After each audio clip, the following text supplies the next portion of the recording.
I want all of you here today to think about what you did yesterday. Now, just a quick overview will do. You don't need too much detail. In fact, I want you to just focus on one main event, what makes a day special, or maybe even differentiates it from the rest of your life. Yeah, you have it? That one main thing that happened yesterday? Well, now, forget it. The day feels a lot emptier, but it's far from it. In fact, you could say the day is full of small actions which you probably don't even realize that you're doing. And although you might not care about them, you'll find they were the same the day before yesterday, the day before that one, today, and maybe even tomorrow. I might be getting a bit melodramatic here, but I think you can't escape these actions. What I'm talking about right now are your habits. And even though you might think that they're worthless, they actually do have an incredibly strong grasp on your day-to-day life. But for too many people, they simply go under the radar. Hopefully today, I'll be able to change that. But first, I want to talk about what habits even are, because for a lot of people, it just isn't that clear. They're small actions in your day-to-day life, which you do with increased frequency. In other words, you do very often. And they're the sort of thing that you might say you do just because, or every once in a while. But if you dive deep, you'll realize that are a core part of the way you live. They're different from routines in that sense because those are a bit more boxed up. They're more analytical and they're forced onto you, like waking up at 7:30 every day. You wouldn't do that naturally because you have your alarm clock. That's when you do wake up. Going back to that example though, imagine you've woken up at 7:30, you've brushed your teeth and whatever, and then on the desk, you see your phone. You take it up, you look at it, and before you notice it, you've been scrolling for the last 2 to 3 hours. That is a habit, but not a great one. So what do you do with these bad habits? How can you change them? Can you change them? Or are you forever bonded with them since you're born? Of course, you can change them. I'm just kidding. But the process becomes a lot easier the less you wait. You see, your brain is a bit bendy. In other words, it's flexible and plastic, so the information inside your neurons can change. It loses its plasticity over time. So if you want to make a change in your habits, you should start now. And I mean now, not sometime next week, because we all know where that ends up going. So how do you change things? The first step to changing things is realizing where it comes from. So before I actually go into the process of changing things, I want to go into the process of learning things. When you do something for the very first time, when you develop a habit. At the very beginning, the information for your habits is stored inside of your brain. Genius. But inside of the prefrontal cortex, a part of your brain, it's quite big, near here. And in humans, the prefrontal cortex is actually quite advanced. It's very big, and it has the capability of rational thinking. This is a key word here because it actively thinks about what you're doing. When you start to walk as a child, when you're very young, you have to think about every single step you take, the position of the sole of your foot, your little toes. It all has to stay aligned. But nowadays, when you're strolling down the street, it's not hard at all for you to walk. Or at least I hope so. And this is because most of the information is no longer in the prefrontal cortex. And I'll explain why.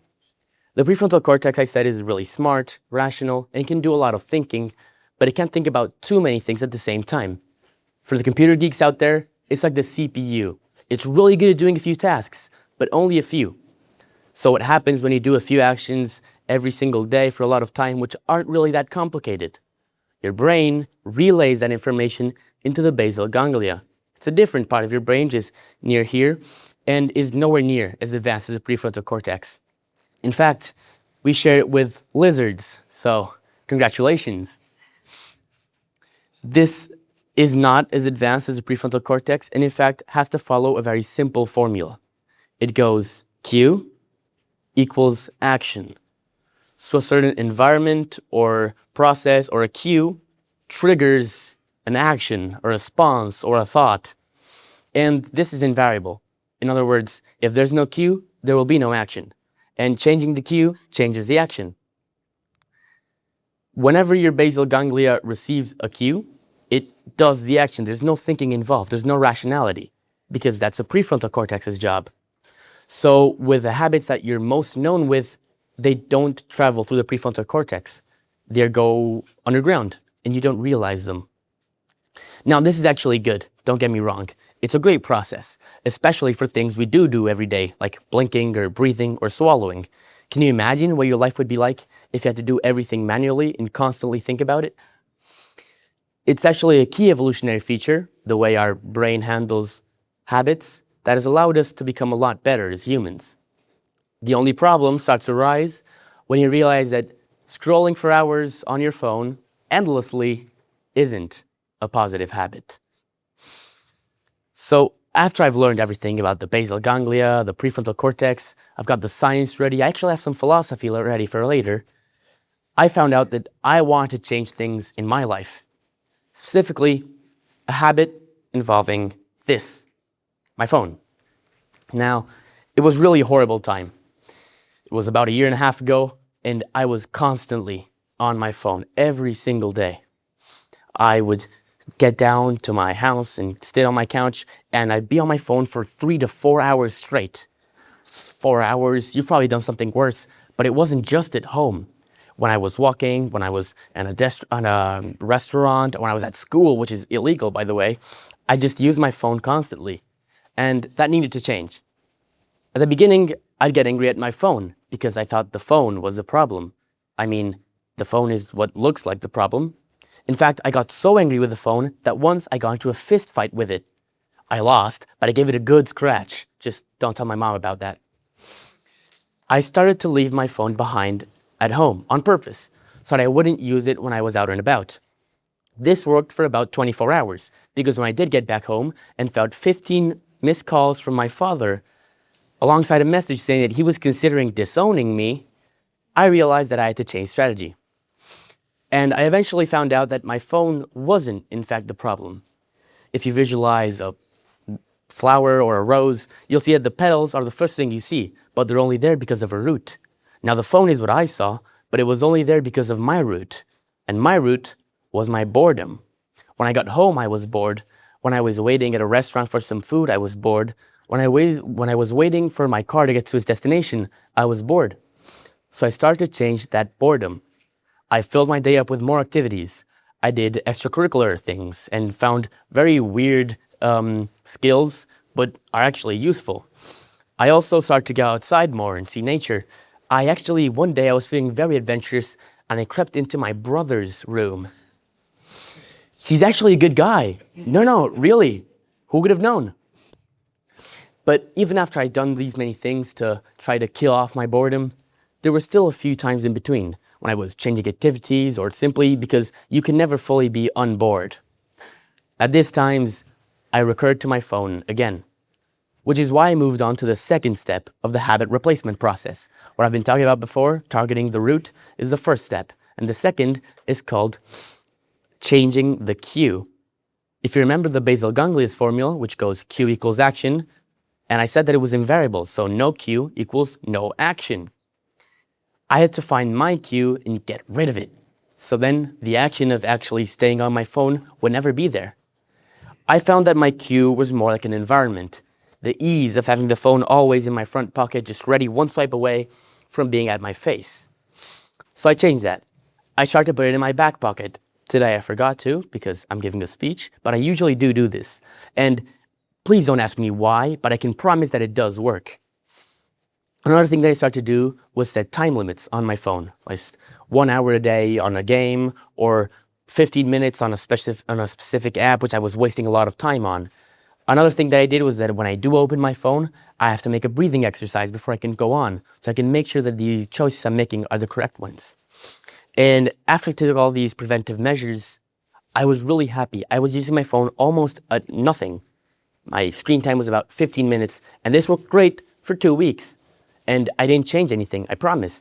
The settings were the same, my activities were the same, but after 2 weeks, I relapsed. I went back into using my phone.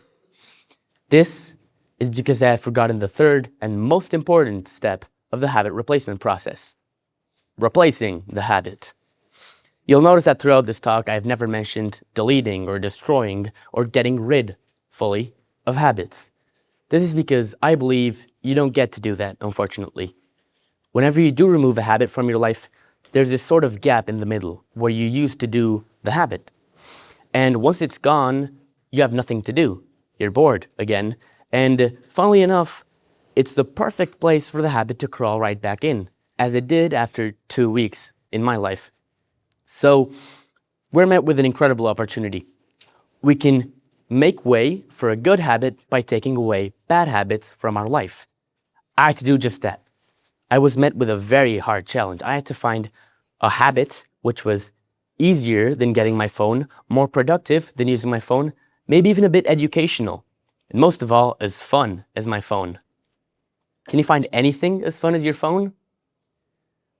Well, I didn't, but I got quite damn close because I found books and I got really addicted to them. I had them all across my house, placed strategically so that I always had one near me.